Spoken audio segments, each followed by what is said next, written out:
शेतकरी बंधूंनो, आपल्या शेतात उभं पीक अचानक पिवळसर होऊन खाली पडते का? तर ही हुमणी अळीचं तांडवाचं लक्षण असू शकतं. ही अळी दिसायला लहान पण परिणाम मात्र फार मोठा करते. ऑगस्ट आणि सप्टेंबर महिन्यात या अळीला अनुकूल वातावरण मिळालं की ती जमिनी खालून मुळं कुरतडते. झाडाचं पोषण थांबतं आणि अख्खं झाड वाळून जातं. परिणाम, उत्पादनात थेट कट आणि हजारो रुपयांचं नुकसान. पण काळजी नको, योग्य वेळी योग्य उपाय केलात तर ही अळी काहीच करू शकत नाही.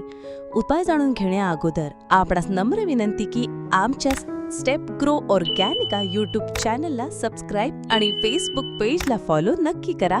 हा व्हिडिओ जास्तीत जास्त शेतकरी वर्गापर्यंत शेअर करा. तर हुमणी अळीवर सर्वात पहिला उपाय म्हणजे एकात्मिक कीड नियंत्रण. निंबाच्या किंवा बाभरीच्या झाडाखाली एक लख्ख प्रकाशाचे बल्ब लावावे. मग एक खोल आणि पसरट खमेल्यात अर्धवट पाणी भरून त्यात थोडे रॉकेल टाकून बल्बच्या खाली ठेवावे, जेणेकरून त्यात प्रकाशाच्या दिशेने येणारे पतंग त्यात अडकून मरतील. दुसरा उपाय म्हणजे जैविक उपाय. स्टेप ऑर्गॅनिकाच्या क्रीपर हे प्रति 200 ग्राम 200 लिटर पाण्यात मिसळून आळवणी करा किंवा ड्रीपद्वारे सोडून द्या. यामुळे अळीचा प्रादुर्भाव नियंत्रणात येईल आणि पिकाचं रक्षण होईल. शेतकरी बंधूंनो, हुमणी अळी नियंत्रणासाठी हीच वेळ महत्त्वाची आहे. उशीर करू नका, आजच उपाय करा आणि तुमचं उत्पादन वाचवा. अधिक माहितीसाठी व मोफत मार्गदर्शनासाठी आम्हाला संपर्क करा.